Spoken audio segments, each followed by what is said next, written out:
Hello! I'm going to be talking about games! So before I start this is the best games I've ever played, which means in the future when I play even more games, I can come back to this list and change the order. So I'm going to clarify that best and favorite. Best meaning best ever game I've played, it's done something that's changed the world of gaming or has contributed in a way. And favorite means, you know, my favorite, so it can be a rubbish game, but I still like it because I like it. So I've tried to be non-biased with this list, and I've also tried to think back to the past of all the amazing games that I've played. It will be leaning more towards the PlayStation side, as I have played a lot of PlayStation games, and that's what I was brought up on. But hopefully in the future I can diversify this list and, you know, add some maybe GameCube games and stuff like that, but that's for the future. So let's get into it. At number 10, we have Detroit Become Human. Oh my god. I would argue that this is one of the best immersive story games ever. In the game, you play as three main characters: Connor, who's a cute detective guy who is conflicted by robot laws; Kara, who is a robot mum who will do anything to look after Alice; and Marcus, who is basically like the chosen one. He's like Jesus. You as a player get to decide the story, and there's hundreds of things that you can choose that will affect the game and the story in the later time of the game. They do a really cool tree thing in the game at the end of each level to show you the different things that you could have done and the different outcomes, and you can go back to the level and play that again and unlock the different paths. Really cool. This is one of those games that might make you cry depending on what storyline you get. My first playthrough, I did cry a little bit, but then I watched my partner's playthrough, and it was literally the worst you could ever get. 28 stab wounds. But there was also things in there that I have never seen before. That's why I actually really enjoy watching other people play the game, or just playing it multiple times to see what other storylines you can get out of this. It's a very replayable story game, and definitely come back to it. The only reason why this game is at number 10 and is not a bit more higher on the list is because it's not really a game in some sort. It's just walking around and tapping buttons and selecting dialogue, which, you know, it is a game in some ways, but also it's not much, you know, gaming. It's more based on story. At number 9, we have Journey. Journey is a magical game. It's a very, very short game that you can get on the PlayStation. It's a PlayStation exclusive. And if I'm honest, when I stumbled across it, I didn't think much of it because I just thought it was just a very short indie game. But it hits you. It really does hit you because there's something in there that hits you about it. But I'm not going to spoil it on that way. But I'm going to talk about other things about the game. If I'm honest, when I was playing the game, I didn't really know what was going on in the game, but that's what adds to it, because I don't think anyone really knows what's happening in the game. It's the atmosphere, the music, the lighting, everything about the game just tells you to go on a journey. I know that sounds cheesy, but it is. I can't really go into detail about this game because it will spoil it, but it is a beautiful game. You will get feelings and stuff, but I really enjoyed this game. You should just go and play it. It's a short game, it's really good, and I'm not going to talk any more about it. At number 8, I cheated a little bit.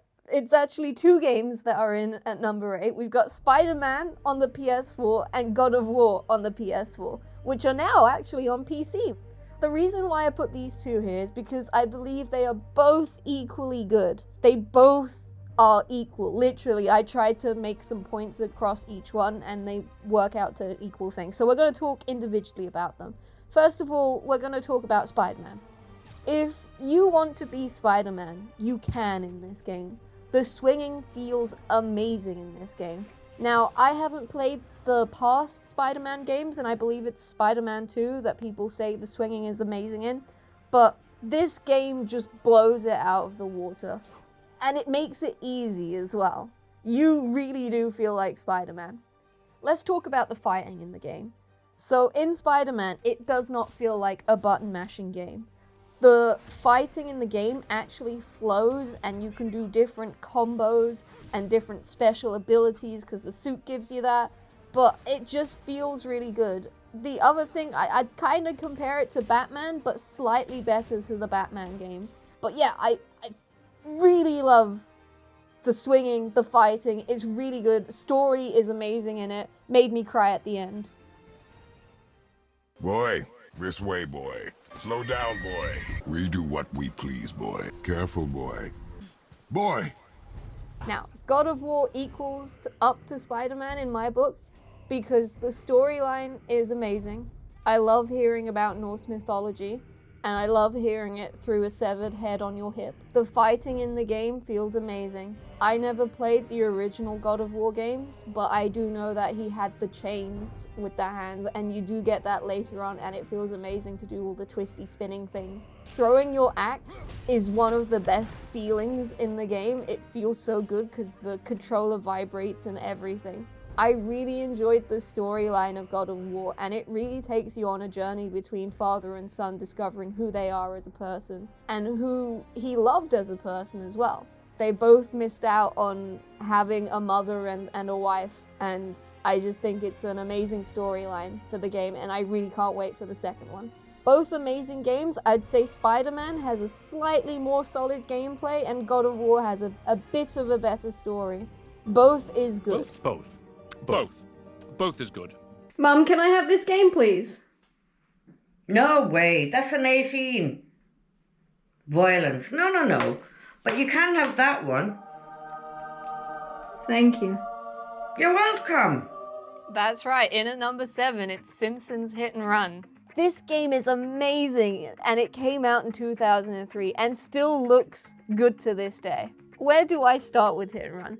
The game takes the Simpsons family and Apu Shiva H. Vishnu and puts them into different levels all around Springfield.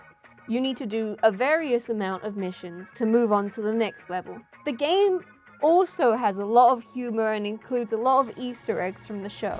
I actually recently went back to play this game, and it controls amazing.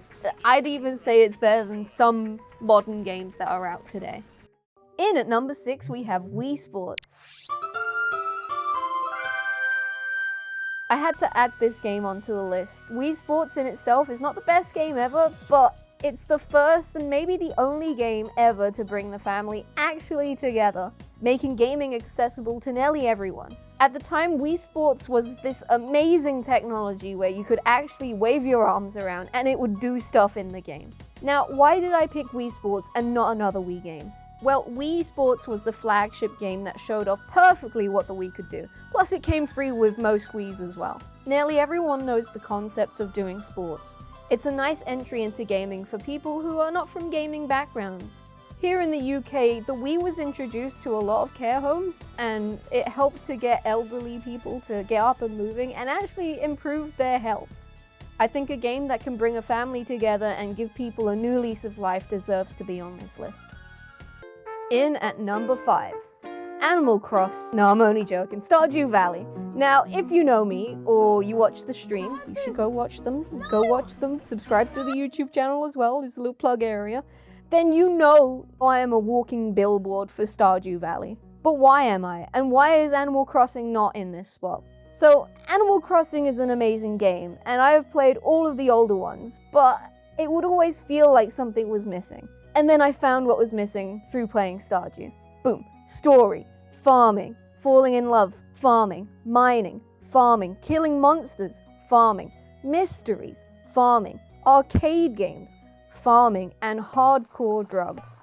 Also, in Animal Crossing, the gameplay is in real time, which makes the game feel super slow and gives you not much to do. In Stardew Valley, the days last for 14 minutes, so it means you can cram a lot more things into the day. If you love the Animal Crossing games, you will love Stardew, as it's 1,000 times better. The villagers have real stories that make it realistic, you can date a variety of people in the village, and you can adopt people in the game as well. The game is basically an escape from the real world. And your character literally does that in the game too. And also, did I mention it was made by one person? That's all I have to say. In at number 4, I hate to say it, but Celeste. The reason why I hate to say it is because I was forced to speedrun this game blind, as in my first ever time playing it. You can watch that on my Twitch channel right now. I had a few mental breakdowns whilst doing the run. No! But why is it on your list if you hate it so much? Well, number one, I'm not the biggest 2D platformer fan, which means it was more harder for me to complete. However, it is probably the best 2D platform out there. Mario has literally nothing on this game.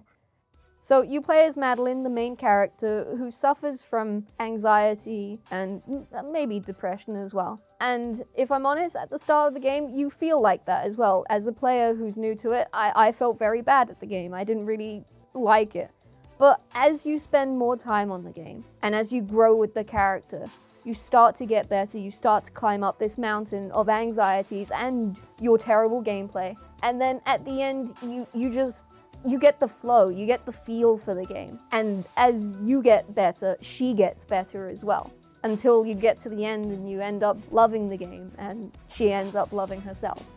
The gameplay felt amazing, and if I'm honest, it's more of a puzzle game. You have to figure out how you're going to get past these levels. You have to figure out how you get from point A to point B. You will fail a lot in this game, but with all the failing, you learn how to do it better next time. So if you're a casual gamer, I'd still say to play it. You will get angry. It might take you a while to complete it, but it's worth it.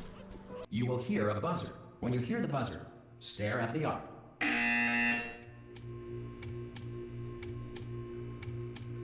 You should now feel mentally reinvigorated. In at number 3, it's Portal 2, arguably one of the best puzzle games out there. In this game, you get a cool gun that shoots out portals.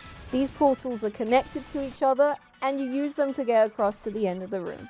The game is so simple that it's amazing. What makes using portals fun is the physics of the game, trying to get to high places by using physics. There is also cool fluids that you can interact with to help solve the puzzles too, which improves on Portal 1. Now, why is Portal 1 not here? Well, that has to do with the co-op mode in Portal 2. As well as it being one of the best puzzle games, it's probably also one of the best co-op games too. You can play this game single or co-op, and I would recommend both as they both have different levels in them. I'm the man who's gonna burn your house down with the lemon. Yeah! In at number 2, we have The Witcher 3. Ooh, but that game is glitchy and has loads of bugs. Shut up. It does, but it's still amazing. That's why they made a show about it. I wouldn't recommend it, it's not that good. The Witcher 3 is an open world game where you, Geralt of Rivia, the Witcher, is looking for your kinda daughter. But it's not that simple. You have the main missions, and you have the side quests, you have the treasure hunts, and you have Gwent. If you do play this game, I recommend you play Gwent at the beginning so you get all the good cards so you don't have to backtrack. Are you familiar with Gwent? No, and I don't have time to learn. The world is huge and filled with loads of content that will last you hours. The reason why The Witcher is here is because of the side quests. The game has so many different ones that personally I like the silly ones that added character to some of the NPCs and Geralt. Here, your frying pan. Some of the side quests are written better than entire games. I like the fact that some monsters are sentient and you are the player given the option to kill or not to kill. Some of them are just normal monsters who have lives and families and just want to provide for their family. And the humans are just like, hey, kill these people, and Geralt will step in and talk to these people and go, oh no, they're fine. And I really like that about the game, something that the TV show was missing. The game is so beautiful that I wish there was a camera mode in the game, but the game came out a little bit before camera mode was like a big thing. Also, the atmospheric music is perfect. It made me get the tinglies whenever I would ride around. I played the DLCs for this game as well. I would highly recommend you play the DLCs. I'm not normally a DLC person. I'm normally very cheap, but the DLCs are basically like another Witcher game. It has so much content in them, and if I'm honest, it has some of the best missions in those as well. Here are some honourable mentions that couldn't make it onto the list. BioShock, Fallout 4, The Last of Us, Batman games, all of them, GTA 5, Mario Kart, and Pokemon, just all of the Pokemon. And here we have it. In at number 1, we have Link Breath of the Wild. You have probably seen this game at the top of most people's lists. But it's true, this game is perfect in nearly every way. This game will take you on an adventure you always wanted to go on. From the start, you are shown a picturesque landscape of Hyrule. Apart from it being a pretty game, it also has amazing controls. Besides pressing X for the jump button and not being able to change it, that's the only thing I have wrong with this game. Link controls so smoothly, and if you team it up with the motion control, you can start doing some really cool tricks with the bow and arrow. The combat is pretty basic. You have a light attack and a strong attack. You can block and counter, and most importantly, you can do backflips. If combat is not your thing, there is plenty of other things to do in this game. Puzzles, and not boring ones. In the game, you will be given an iPad where you will learn some cool powers like freezing time of objects, or giant magnet. These powers will come in handy in the puzzle trials, where the powers have more of a purpose. You can use the powers outside of the shrines, where there's some really cool speedrunning strats that you can do. Now, if you're still not sold and you have an addiction for collectibles, boom, Korok seeds. You need to get all the tiny gold poops from the fairy people for the big tree to shake its booty. There are no restrictions in this game. You see a mountain, you want to climb it, go climb it. But climb it when it's not raining, otherwise you'll regret it. I like the fact that in the game you can go straight to the final boss and defeat Ganon. You can walk there straight away, but then, you kind of discover that you're not very good at the game. A stick is not going to defeat Ganon, and you might as well just learn and walk around and pick up some cool swords. I'm going to pick a small little part of the game that I really like how Nintendo put so much detail into it. So from a distance, you can see the moblins, which are the enemies, talking around a campfire. And you can see them nodding and smiling and stuff. One will start talking and then they'll all like smile and stuff. And then another one will start talking and they'll all look at the one that's talking. And Nintendo didn't even have to do this, but it just creates an atmosphere in the game that these evil people, evil monsters, have a life and are real things, that they're talking with each other, they're having a good time, they actually laugh and stuff. It kind of makes it sad when you have to go up and kill them. I would buy a Switch just to play this one game. That's how good of a game this is. I could literally talk about this game for hours, but I'm gonna leave it up to you to go and play it, and write down in the comments what you think about it. Thank you everyone for listening. If there's any games that you think deserve to be on this list, please do drop a comment down below. And please don't forget to like and subscribe to the video. This one took quite a while to make, and it took a very long time to come up with the list.